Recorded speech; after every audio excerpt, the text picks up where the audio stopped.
Well, hi you guys, it's Saturday night, just after 9 o'clock at night. I've had the 3 out today, and obviously you saw earlier I've had the late record fish out, and basically a result of that, I mean, it's been interesting because Steve the bailiff posted on Facebook a photo he took of the fish, and it's had a lot of comments on today. Obviously, thanks very much for all the guys that posted their nice feedback. I've received probably 30 questions about how I caught the fish, and normally I don't talk much on my videos that I've done with my brother Malcolm. You know, we just show the fish. We show the catching of the fish, we show the weighing of the fish, we show a few photos of the fish. And it's interesting that, you know, when you suddenly catch the late record fish is the amount of questions you get, not only on Facebook but also the other 12 anglers who are here on the lake, you know, coming round, talking, asking my methods. So I thought I'd just take a few minutes to basically explain how I fish. I don't think I've changed my methods of fishing probably in 25 years.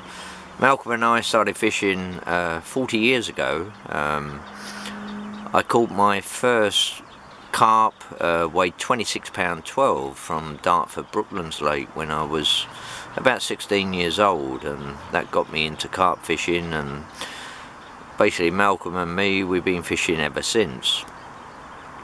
But the methods I use are what I call old school methods. They're really simple, and I like to explain how I fish, the method, the rig, and what I think about bait. So here we go. The method is a simple inline lead. I use a 3-ounce inline lead. I like to use a heavy lead because it gives a bit of a kick when a carp picks up your bait with the hook. I'm not into light lead, so I use a 3-ounce inline lead. Very safe lead. If the line breaks, the lead comes off, so totally safe. I've never used a lead clip, and that's because I don't fish weedy lakes. I'm not interested in weedy lakes. Bayswater here is a silt lake. It's very smooth. It's basically a big dinner plate, and there's no snags, there's no heavy weed. Once you get out in the middle, it's totally smooth. So I use a 3-ounce inline lead, straight to the swivel, size 8 swivel. I then use a 12-inch or 1 foot hook length, and I like the long hook length. I think if it's too short, maybe the fish can sense the lead, and therefore I've always used a longer link. I tend to measure off about 18 inches of link material, and then after you've done your knotless knot and tied your hair, ends up round about a foot long. For years I used the Suffix black silt. I prefer the darker colours, and I like the black silt braid that Suffix done. That's getting pretty hard to get hold of these days, and for this year's visits fishing Bayswater, I've purchased the Calder end trap. It's the silt braid, it's coated braid, and what I do, I strip all the coating off, and the inner braid is actually it's a very dark grey. It's got a couple of colours in it, but it's black and grey, and that really suits a silt bottom lake. So I'm using the Calder end trap, 1 foot link of strip back coated braid. The hooks I use, I put really good importance on a sharp hook. I'm using the Nash Fang Twister size 8s. For a long time I used the Calder hooks, and I thought they were sharp, and then I bought some Nash twister hooks, the Fang twisters, and boy, they are bloody good hooks. They've got a lovely cutback angle of attack, and what I do is every time I bring the rods in, I do give the hooks a sharpen. Even though they're sharp, I just give them a couple of strokes with the file to keep them really spot on. The hair, I tend to fish my hair really long. It's probably between 12 and 15 mil from the bottom of the bait. So the actual hair length is round about 28 millimeters. And what I do is I tie that long, and the bait I put on is, once it's on with the hair stop, is normally sitting between 13 to 15 millimeters away from the top of the hook. So it's a good half an inch, maybe more. My thoughts about bait is had some interesting conversations today, but I like to tell you what I think. I don't think the fish are really bothered what bait you're using. I'm a great believer that, you know, when you put some boilies out there, do you really think that the fish are deciding, well, that's a Nash, I'm not going to have that, that's an urban bait, no, that's probably got a hook on it, that's a main line? I think it's a load of bollocks. What I've been doing, I've had 28 carp out in 12 days. I've had 18 20s, I've had a 40, and the rest have been between 17 and 20 pounds. So there must be something that's working for me at the minute. What I do is I have 3 kilos of 3 different boilies. And I'll be honest with you, I don't think it matters what boilies they are, but they are 3 totally different boilies. What I tend to do is I pult out, I put out the 4 rods with a marker float, I stick the 4 rods out, and I will catapult out about 2 pouches over the general area. I tend to fish the rods pretty close together. I would think the 4 rods are within 20 feet of each other. So that means I've only got to bait up one area, and that saves on the amount of bait you need to put in the lake.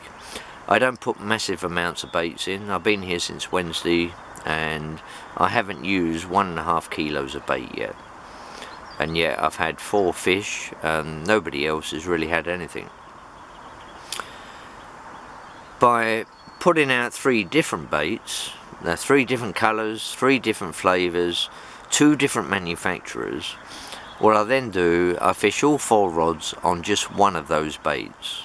And what I tend to do is I select a boilie, and I'm using 15mm boilies.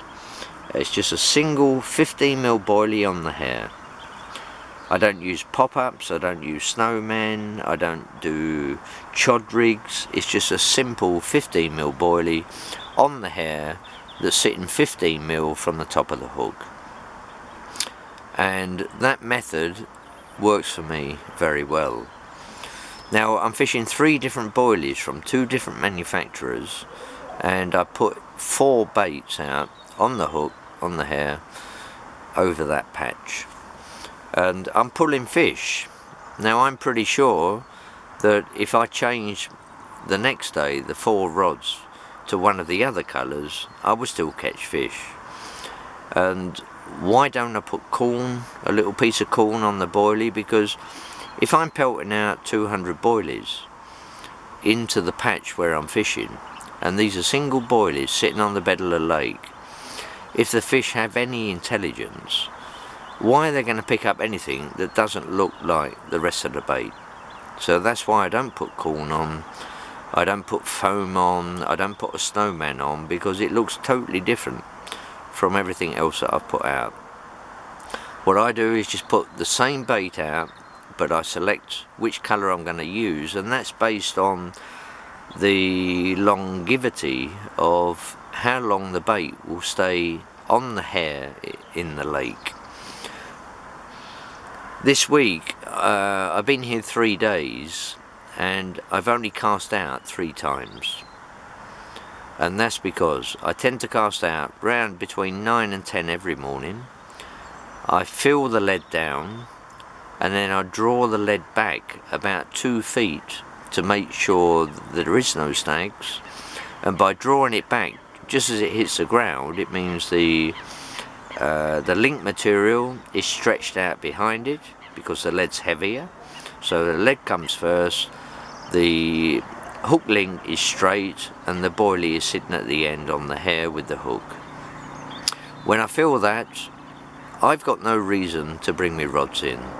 If I'm happy that the baits are sitting there in a good position, I've got 200 boilies sitting all around the area where those baits are, then you imagine that during the day there could be 30, 40, 50, 60 carp visit those baits. Some of them pick baits up because they're hungry, others just basically swim over the top of them. They probably see them, but you know, they're not feeling hungry. I really don't think the fish are looking at the bait thinking, oh, that's a shit bait from Urban Baits, or that's a really good bait from Nash, or it's a good mainline bait. They don't give a monkeys. When you got 30 carp, 20 carp on a patch of boilies and they're feeding, if they can look at the boilies and they feel confident and they pick them up and there's no hook, they're going to carry on picking them up and they'll fight for it, and they don't really care what's on your bait. I'd be quite happy to take bait off anybody who's fishing here at Bayswater, and I reckon I can catch fish.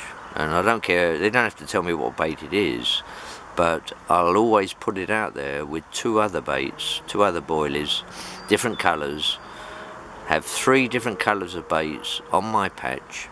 I can use any one of those 3 colours, or I can use a 4th colour. I'm still confident that I will get takes. So that's generally my view of my fishing. Is basically just as I say, with so many questions today, and I tend to answer them. If people ask me, I tell them the truth. Today I've caught these fish on the Nash 4G, which is the brand new squid based, replacing the monster squid boilie, 15mm. It's nice and red in colour, quite a deep red. What I like about these baits is this morning when I had the 40 at about 9:30, so those baits have been out there 24.5 hours.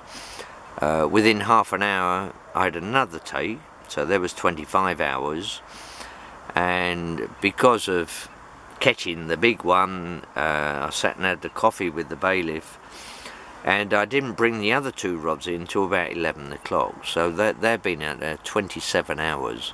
When I brought them in, the boilie was still on the hair and it was still in good condition. It had faded a bit, but I don't think that matters. So the principle is, from my point of view, that, you know, the colour's not so important. Who makes it is absolutely irrelevant. What's important to me is that the boilie will stay on the hair for up to 24 hours.